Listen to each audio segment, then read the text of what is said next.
जातीचे श्वान आहे त्यांनी तयार राहावे. दरीच्या जवळ, बांबू जवळ, कडगऱ्याजवळ येऊन थांबावे.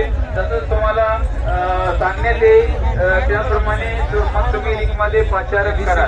तोपर्यंत सर्वांनी तयार राहावे. ज्यांच्याकडे Gaddi, Rajapalayam, pitbull, French mastiff, Saint Bernard या जातीची श्वान आहेत अशा सर्व श्वान पालकांनी तयार राहावे.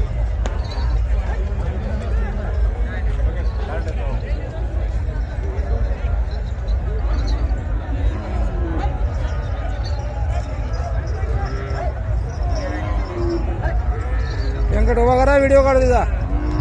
इकडून या पटेल.